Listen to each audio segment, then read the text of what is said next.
사랑 때문에 근심하시다라는 제목으로 말씀을 전하겠습니다. 여기 이제 세 명의 사사가 이제 등장하게 됩니다. 세 번째 사사가 이제 입다인데, 입다의 이름이 정확하게 아직 10장에 나오지 않고 11장에 입다가 나오는데, 입다가 나오기 전에 이제 사사 두 명이 나오는데 1, 2절에 이제 사사 돌라가 나오고요. 3, 4절에 야일이라는 사사가 나오고 있습니다. 자, 근데 이제 어떤 사사는 되게 이제 그 스토리가 길게 나오는 사사가 있는 반면에 지금 오늘 본문에 나오는 돌라랑 야일 같은 경우에는 그냥 간단하게 언급하고 지나가요. 사사기에 이런 이제 짧게 나오는 사사가 총 6명이 있습니다. 그런데 배치가 어떻게 되어 있냐면은 이제 기드온이 나오기 전에 사사가 한 명 있었어요. 사사가 한 명 있었고 그 사람은 이제 삼갈이었습니다. 삼갈. 그 다음에 입다가 나오기 전에 돌라와 야일 이제 두 명이 나오죠. 그 다음에 삼손이 나오기 전에 세 명의 사사가 나옵니다. 자, 그런데 이런 사사가 나오는 이유가 뭐냐면은 이 뒤에 나오는 사사가 때문에 온 나라가 너무 정신이 없고 또 서로 동족이 막 죽이기도 하고 이런 일들이 오히려 사사 때문에 막 더 어지러운 일들이 생깁니다. 그래서 그것 전에 하나님이 태평한 시대를 허락해 주는 거예요. 의도적으로 이렇게 이제 넣은 것입니다. 하나님이 잠깐의 평안과 잠시의 쉼을 주시는 거예요.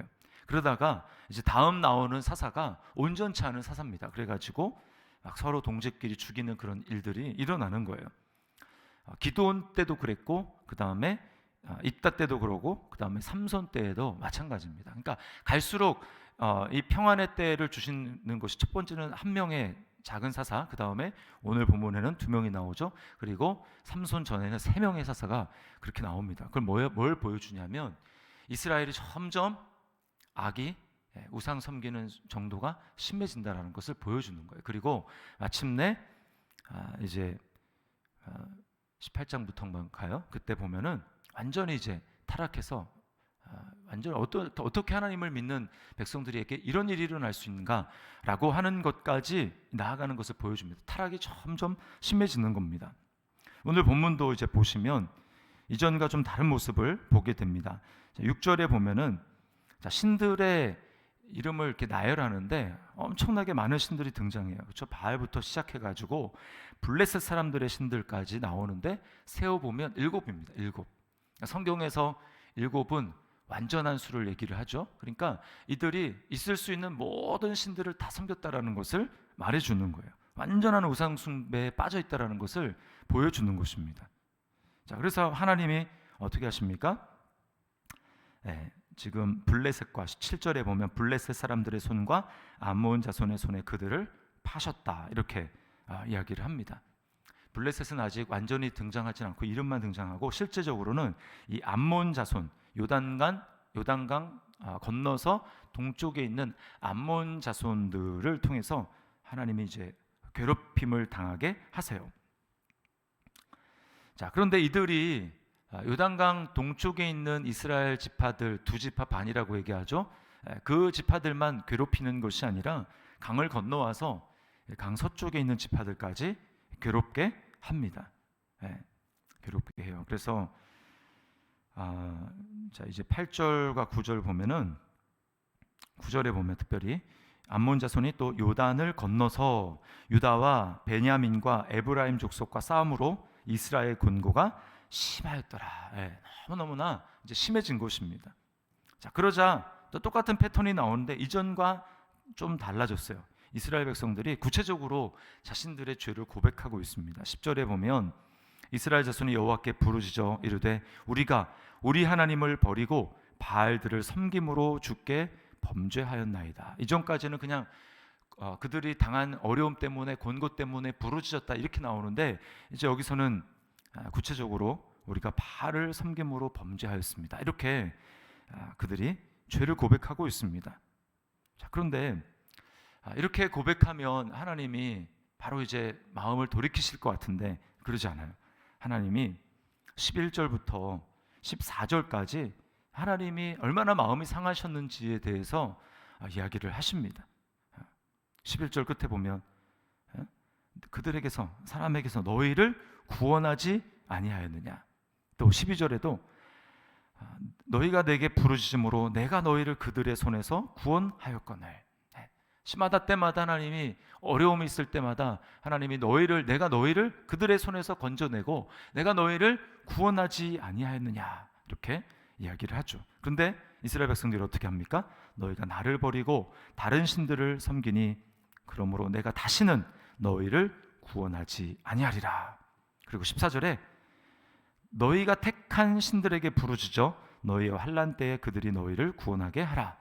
너희가 그렇게 모든 신들을 나를 버리고 가가지고 너희가 좋아하는 대로 너희 마음속에 욕심을 따라서 너희를 위해서 그렇게 모든 신들을 다 섬기니까 그렇게 좋으면 그 신들이 그렇게 좋으면 가가지고 내가 아니라 나한테 부르짖지 말고 너희가 섬긴 그들에게 구해서 너희의 어려움을 벗어나라. 하나님이 이렇게 말씀하시는 거예요. 여러분, 우리가 여기서 알 수 있는 게 무엇입니까? 하나님이 지정의를 가신 인격이라는 것을 알 수 있습니다. 하나님이 이스라엘 백성들만 어렵고 괴롭고 그래서 짓는 게 아니라 하나님도 이스라엘 백성들을 통해서 하나님도 마음이 상하시는 거예요. 하나님도 너무나 괴롭고 그들이 섬기는 이제 우상 숭배 때문에 하나님이 마음이 상하고 그래서 지금 마치 참았다는 듯이 하나님이 격한 감정을 지금 토로하고 있는 것입니다. 우리가 하나님을 사랑하지 않고 다른 것들에 우리의 마음이 빼앗겨 있을 때 하나님도 마음이 상하십니다. 주님이 기뻐하지 않으세요. 다시는 너희를 구원하지 아니하리라. 그들이 너희를 구원하도록 하라. 그러면 여러분, 하나님이 이렇게 말씀을 하시면 하나님의 본심은 무엇일까요? 하나님의 본심은 내가 절대로 너희를 구원하지 않겠다 이렇게 말씀하시는 걸까요? 그래서 하나님이 이렇게 말씀하셨으니까 절대로 이제 하나님께는 구할 수가 없겠구나, 이제는 하나님을 찾을 수 없겠구나 라고 이야기하면서 하나님 앞에 구하지 않아야 되겠습니까? 우리는 하나님의 본심을 알아야 됩니다. 하나님의 본심.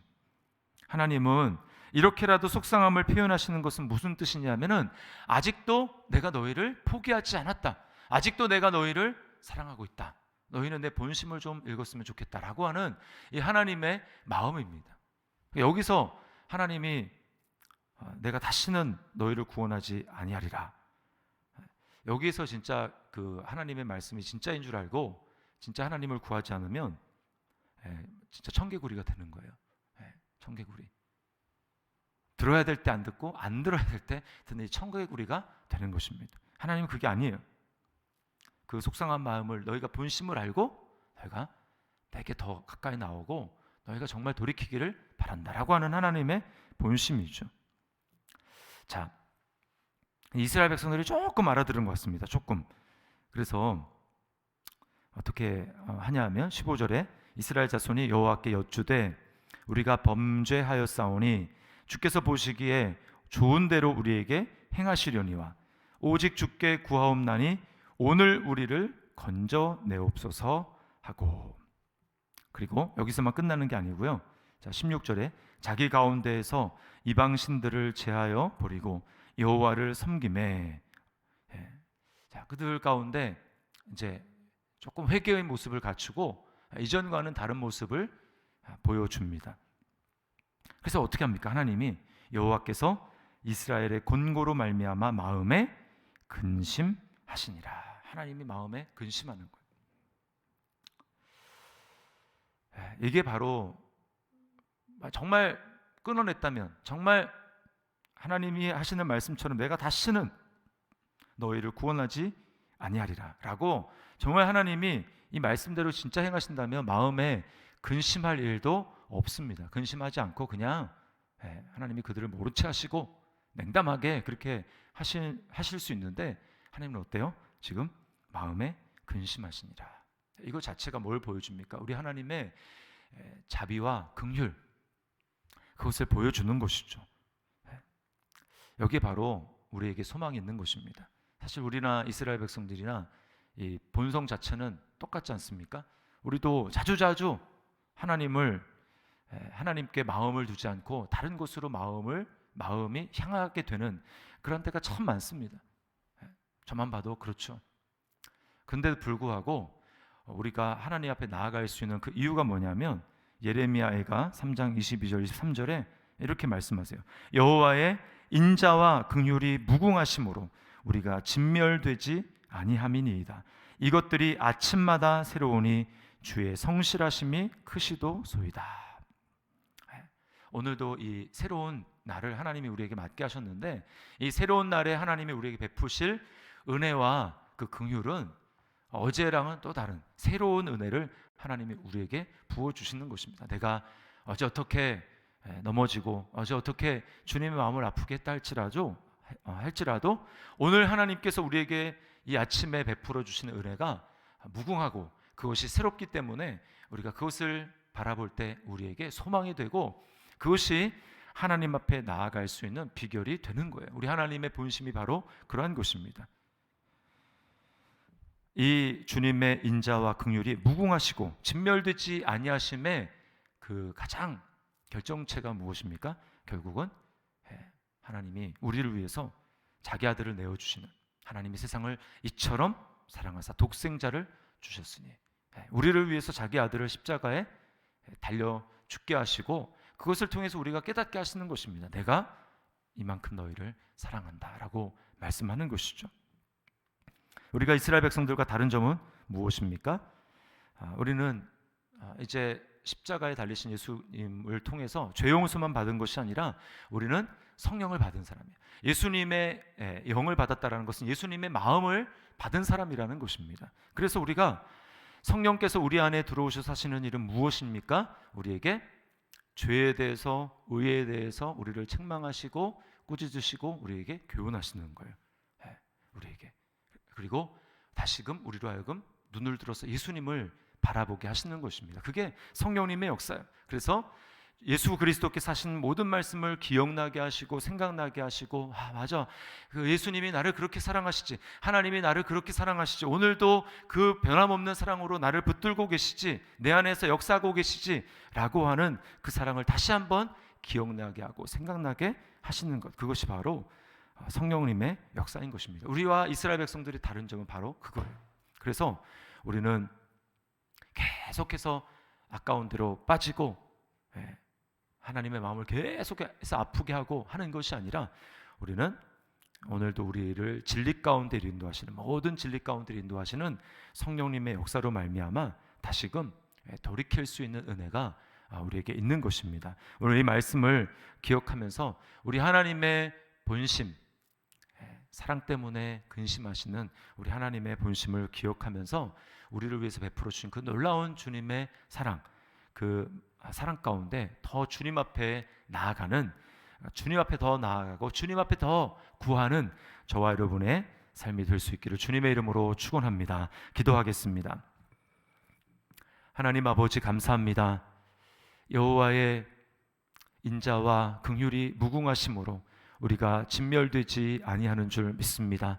오늘도 그 은혜와 사랑이 어제와 다르게 더 풍성하고 더 새롭고 우리가 그 주님의 은혜와 사랑을 덧입고 주님 앞에 나아갈 수 있는 줄 믿습니다. 이 시간 은혜의 보좌 앞으로 담대히 나아오라고 말씀하신 그 주님의 말씀을 덧입어 믿음으로 주님 앞에 나아가오니 우리 마음 가운데 주님의 마음이 풍성하게 부어지게 도와주시고 정말 우리 가운데 오늘 더 풍성하게 더 역사하시는 하나님의 사랑을 깨닫고 주님 앞에 믿음으로 반응할 수 있도록 인도하여 주시옵소서. 나 자신에게 주님 사로잡혀 있지 않게 도와주시고 나 자신의 연약함보다 더 풍성하신 하나님의 그 은혜의 십자가의 은혜 다시 한번 붙들림으로 말미암아 주님 나를 벗어버리고 주님으로 덧입는 복된 시간 되게 도와주시옵소서. 담대하게 주님의 은혜를 간구하는 우리 모두가 될 수 있도록 인도하여 주시옵소서. 그래서 오늘도 그 주님의 사랑을 덧입고 담대하게 당당하게 세상 가운데 살아내며 승리하는 한 날이 될 수 있도록 축복하여 주옵소서. 감사드리며 예수님의 이름으로 기도드리옵나이다. 아멘.